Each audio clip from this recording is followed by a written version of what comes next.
Hello everyone. तो आज आपके लिए लेके आई हूँ बहुत ही इंफॉर्मेटिव वीडियो जो आपको बताएगा कि अगर आप आईएलटीएस के लिसनिंग में 40 आउट ऑफ 40 मार्क्स लेके आना चाहते हैं, जी हाँ, बैंड 9 अगर आप स्कोर करना चाहते हैं, तो ये जो ट्रिक आपको बताने जा रही हूँ अभी तक किसी ने नहीं बताई होगी। अगर ये ट्रिक आपने फॉलो करी तो गारंटीड आपके 40 आउट ऑफ 40 आएंगे लिसनिंग में।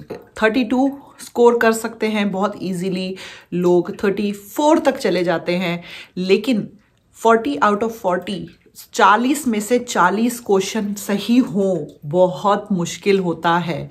लिसनिंग का एक ऐसा टेस्ट है कि हमें सुनना भी है, समझना भी है, टाइम भी हमारे पास लिमिटेड है, उसमें हमें लिखना भी है, ग्रामेटिकली भी हमारा जो सेंटेंस है करेक्ट होना चाहिए, हमको मैच भी करना है कि जो हमारा आंसर है वो इस सेंटेंस में फिट बैठ रहा है, सही है कि नहीं। तो बहुत सारा जो खिचड़ी बन रही होती है दिमाग में और प्रेशर होता है कि हमें क्वेश्चन का सही आंसर देना है with in the time limits. उस वजह से बच्चे नर्वस हो जाते हैं। मैंने पुरानी वीडियो में आपको बताया कि किस तरह से आपको प्रैक्टिस करनी है, क्या क्या पढ़ना है, क्या क्या आपको अच्छे से ध्यान रखना है जब आप अपने एग्जाम देने जाएं। अभी इस वीडियो में छोटी सी वीडियो है, एंड तक जरूर देखना, लेकिन बहुत काम की वीडियो है। एक ऐसी ट्रिक बताने जा रही हूं, सिर्फ एक ऐसी ट्रिक, अगर उस ट्रिक से आप प्रैक्टिस करें, वो ट्रिक आप अपने शेड्यूल में डाल दें, एवरीडे रूटीन में उस तरह से प्रैक्टिस करें जैसे बताने जा रही हूँ, 100% गारंटी है कि आपको 40 out of 40 band 9 easily listening में मिल जाएंगे। अब यहाँ पे क्या करना है तो ध्यान से सुनिएगा। जब आप प्रैक्टिस कर रहे हैं लिसनिंग की, तब आपको क्या करना है। लिसनिंग की प्रैक्टिस करते समय हम क्या करते हैं, हम ऑडियो सुनते हैं, आंसर्स लिखते हैं, फिर मैच करते हैं, ये सही था, ये गलत था, ठीक है, अगली बार और अच्छा करेंगे, नेक्स्ट टेस्ट ले लेते हैं, फिर वो शुरू करते हैं, ऐसे तीसरा चौथा, हमने मानो 50 टेस्ट कर दिए लिसनिंग के। लेकिन जो मैं बता रही हूं, अगर वो प्रैक्टिस उस तरह से आपने नहीं करी तो आपके 50 टेस्ट करने का भी उतना फायदा नहीं होगा। आपका स्कोर 28, 29, 30 तक आके रुक सकता है। Of course practice makes a man perfect, but मैंने पहले भी बताया कि perfect practice is very important. Because अगर हम प्रैक्टिस कर रहे हैं लेकिन वो प्रैक्टिस सही नहीं है तो हम कभी भी परफेक्शन की तरफ नहीं जाएंगे। बहुत इंपॉर्टेंट है कि हमें सही तरीके से, सही स्ट्रैटेजी और प्लानिंग से प्रैक्टिस करनी है। तो अभी क्या करना है, क्या वो ट्रिक है प्रैक्टिस करते हुए जिसका ध्यान रखना है। फॉर एग्जाम्पल, आपने एक प्रैक्टिस का टेस्ट पेपर लिया, आपने उसको पूरा कंप्लीट किया, उसके बाद जब आप अपने आंसर्स मैच कर रहे हैं तब आपको क्या करना है, जो आपने सही करे हैं उनकी टेंशन नहीं लेनी है, क्योंकि उन आंसर्स को आपने रिकॉग्नाइज कर लिया, सुना आपने, और आपने वो आंसर्स कैच कर लिए परफेक्टली, ग्रामेटिकली सब कुछ आपने सही से लिख दिया है, स्पेलिंग भी सही है, वेरी नाइस। जो आंसर आपके गलत हैं उन पे फोकस करना है। अब हम क्या करेंगे, जो आपकी आईएलटीएस की बुक होती है, आप देखोगे IELTS 16, IELTS 17, 11, 12, 13, जितनी भी आईएलटीएस की बुक्स हैं आपके पास, अगर आपने एग्जाम बुक किया है तो आपको आईएलटीएस की बुक मिलती है, और नहीं तो आप कहीं से भी आईएलटीएस की बुक बाय कर सकते हैं। तो जब आपने सुना लिसनिंग का टेस्ट, बुक के पीछे आप देखोगे ऑडियो स्क्रिप्ट होती है, जो उन्होंने बोला है ना वो पूरा स्क्रिप्ट पीछे लिखा होता है। तो आप उस ऑडियो स्क्रिप्ट को चलाओ, सामने बुक रखो जिसमें वो लिखी हुई है स्क्रिप्ट, और अपने आंसर्स को अब आप मैच करो। किस तरह से मैच करना है आपको, कि जो मेरा क्वेश्चन का आंसर गलत हुआ है वो क्या चीज थी, क्या कमी थी कि मैं उस आंसर को पकड़ नहीं पाया, दोबारा उसको सुनने की कोशिश करो, ऑडियो स्क्रिप्ट जो रिटन है उससे मैच करने की कोशिश करो और अपनी गलती को पकड़ो।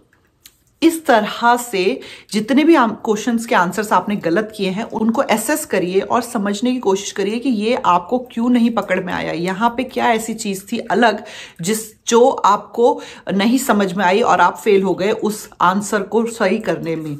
जैसे फॉर एग्जाम्पल, कभी कभी प्रोनाउंसिएशन कुछ वर्ड्स की अलग होती है, कभी कभी ग्रामर जो है वो इतना स्पीड में बोला कि हमें लगा कि वो 2 वर्ड एक हैं। कभी कभी सिंपल की जगह कॉम्प्लेक्स सेंटेंस यूज हुआ होगा जिसकी वजह से हम समझ नहीं पाए कि मतलब क्या था। कभी कभी डायरेक्ट नहीं, इनडायरेक्ट, कभी कभी पैसिव सेंटेंस यूज होता है। ये बहुत सारे इंग्लिश की ऐसी ट्रिक्स हैं जो जिसने भी पेपर सेट किया है वो ऐसा ट्रांसक्रिप्ट बनाया है कि सारे आंसर्स इजीली आपको नहीं मिलेंगे, कुछ आंसर्स घुमा फिरा के भी उसमें होंगे।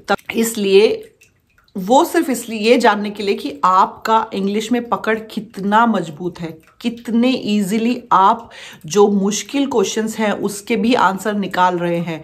इजी लैंग्वेज तो आप समझ पा रहे हैं, इजी कन्वर्सेशन तो आप समझ पा रहे हैं, लेकिन क्या मुश्किल जो कन्वर्सेशन है, जो घुमा फिरा के बात कही गई है, जो बात डायरेक्टली नहीं इनडायरेक्टली कही गई है, क्या वो भी आप सही समझ पा रहे हैं? क्या स्पेलिंग आपको सही पता है? क्या ग्रामर आपकी एकदम करेक्ट है? क्या आप जो फिल इन द ब्लैंक्स है जिसमें अपना आंसर डाल रहे हैं, वो जो सेंटेंस है आप मेक श्योर कर रहे हैं वो आपका ग्रामेटिकली करेक्ट है? तो ऐसी बहुत सी चीज़ें, वोवल्स आप सही यूज़ कर रहे हैं कि नहीं, जो कनेक्टिंग वर्ड्स आप यूज़ कर रहे हैं कि नहीं, क्वेश्चन में अगर आपका लिखा है कि use only one word not more than 2 numbers, तो क्या आप उस इंस्ट्रक्शन को फॉलो कर रहे हैं कि नहीं? ये सारे पॉइंट्स दिमाग में रखते हुए आंसर को जब आप चेक करेंगे, अपने जो भी गलत आंसर हैं, वो मेरा आंसर गलत क्यों हुआ, उस क्यों के पीछे आपको काम करना है। बस ये ट्रिक है, ये मेरा आंसर गलत क्यों हुआ उसको समझे, उसको एसेस करें, उसके ऊपर पूरा अच्छे से ध्यान से उसको समझने की कोशिश करें, नोट्स बनाएं और फिर दोबारा से प्रैक्टिस करें। फिर जब आपने पहला टेस्ट किया, फॉर एग्जाम्पल अगर आपके 20 आंसर सही थे, 20 गलत थे, नेक्स्ट जो आप टेस्ट पेपर करेंगे, ये पूरा असेसमेंट करने के बाद खुद आपको अपनी गलतियों को पहचानना है और फिर जब नेक्स्ट टेस्ट आप करेंगे तो आपको मेक श्योर करना है कि वो 20 जो आपके गलत थे उनमें से वो नंबर रिड्यूस होके 10 हुआ हो या 5 हुआ हो। पहले 20 गलत थे तो अभी आपके सिर्फ 5 या 10 गलत होने चाहिए। फिर उन आंसर्स को आप दोबारा से एसेस करें कि इनमें मैंने क्या गलती करी। इस तरह से जितनी बार आप टेस्ट कर रहे हैं, हर टेस्ट में आपको कुछ नया मिस्टेक मिलेगा और नई चीज़ सीखने को मिलेगी कि अच्छा ये नहीं करना था, अच्छा इसको इस तरह से लिखना था, अच्छा इसकी ग्रामर में यहाँ गलती है, अच्छा इसकी स्पेलिंग ये है, अच्छा इसको इंग्लिश में इस तरह से प्रोनाउंस करते हैं। छोटी छोटी चीज़ें जो आप खुद ढूंढ सकते हैं गलतियां। कोई एग्जामिनर नहीं चाहिए आपको बताने के लिए, किसी कोचिंग में जाने की जरूरत नहीं है। जितना आप अपने आप अपना असेसमेंट करेंगे उतना ज़्यादा अपनी गलती आपसे ज़्यादा और कोई अच्छी नहीं पकड़ सकता। जब आप गलतियां निकालेंगे ना, तब आप और अच्छे से इम्प्रूव करेंगे। तो इसलिए क्या करना है, प्रैक्टिस करनी है नंबर 1, बट परफेक्ट प्रैक्टिस करनी है। उस परफेक्ट प्रैक्टिस के लिए अपनी गलतियों को ढूंढना है और समझना है वो गलती क्यों हुई, उसका क्या रीज़न था, उन गलतियों को सुधारना है और कोशिश करनी है कि वो गलती दोबारा रिपीट ना हो। जब आप ऐसा करेंगे, इस वे में जब आप प्रैक्टिस करने लगेंगे, तब जब आप एग्ज़ाम देने जाएंगे, फर्स्ट ऑफ ऑल आपने इतनी प्रैक्टिस कर ली होगी कि आपका जो ऑडियो स्क्रिप्ट जो सुनने का जो एक्सपीरियंस है वो इतना अच्छा हो गया होगा कि जब ऑडियो स्क्रिप्ट चलेगी तो आपको कुछ नया नहीं लग रहा होगा। आपको लग रहा होगा कि हाँ, मैं तो एक और टेस्ट कर रहा हूँ। तो आप नर्वस नहीं होंगे, कॉन्फिडेंट रहेंगे, तो आपका फोकस बना रहेगा। जब फोकस बना रहेगा और आपने इतने अच्छे से प्रैक्टिस करी है कि गलतियों को खुद ढूंढा है, उनको एसेस किया है, तो जब वो सेम गलती आप करने लगोगे तो आपका माइंड आपको खुद ही रोक देगा कि नहीं, ये गलती तो मैंने पहले करी थी, यहाँ पे इस तरह से आंसर लिखना है, इसका आंसर ये होना चाहिए, ये वर्ड का प्रोनाउंसिएशन ये था शायद, इसलिए ये बात को इस तरह से कहा गया है। तो वो सब आप खुद इतना असेसमेंट कर चुके होंगे कि एग्जाम टाइम में वो आपके लिए बहुत ईजी होगा।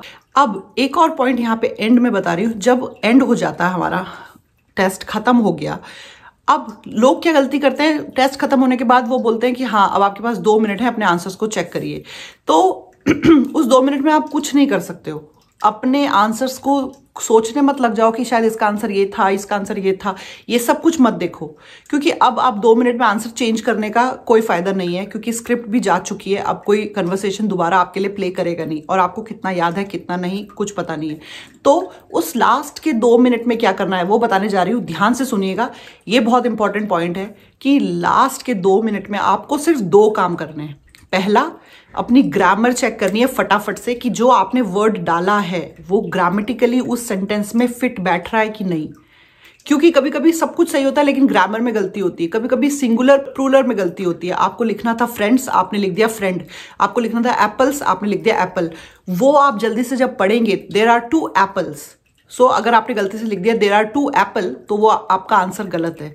तो आप जब जल्दी से पढ़ेंगे ग्रामर सही है कि नहीं, तो आप उस गलत आंसर को जल्दी से सही कर सकते हैं। पहला, ग्रामेटिकली वो सेंटेंस जो आपने लिखा है या जो आपने आंसर लिखा है वो एकदम परफेक्ट है, ग्रामर सही है, ये चेक करना है। दूसरा क्या चेक करना है आपको कि स्पेलिंग सही है कि नहीं, क्योंकि स्पेलिंग में भी बहुत बार हमने आंसर सही लिखा है लेकिन हमने गलत स्पेलिंग लिखी है, जिसकी वजह से बस बंटाधार हमारी जो मार्क्स हैं वो कट हो जाते हैं। तो इसलिए स्पेलिंग का बहुत ध्यान रखना है। तो 2 चीजें जो चेक करनी है टेस्ट के एंड में, ग्रामर, स्पेलिंग। फटाफट से ये दोनों चीजों को चेक कर लिया, खत्म। उसके बाद आप शांति से बैठ जाओ, कोई टेंशन लेने की जरूरत नहीं है। आप बहुत ही अच्छे बैंड स्कोर करेंगे, नो डाउट, अगर आपने फोकस, कंसंट्रेशन और अटेंशन लेके एग्जाम दिया है विद द प्रैक्टिस, जो कि मैंने अभी आपको बताया कि अपनी गलतियों से सीखें और प्रैक्टिस करें। इन सारे टिप्स को माइंड में रख के आप आईएलटीएस का एग्जाम देंगे लिसनिंग का, तो नो डाउट आपका एग्जाम बहुत अच्छे से क्लियर होगा। और अगर आपको ये वीडियो हेल्प करती है और ऐसी और भी टिप्स आप जानना चाहते हैं IELTS reading, IELTS writing, listening और स्पीकिंग के बारे में, तो प्लीज कमेंट में मुझे बताइए। वीडियो को शेयर करें, लाइक करें, क्योंकि अगर आप वीडियो को लाइक करते हैं, शेयर करते हैं, तो मेरा मोटिवेशन बढ़ता है ऐसी अच्छी वीडियो और बनाने के लिए, और चैनल को अप्रिसिएशन मिलता है, नो डाउट। और अगर अभी तक आपने चैनल को सब्सक्राइब नहीं किया है तो चैनल को सब्सक्राइब करें। Thank you so much, good luck.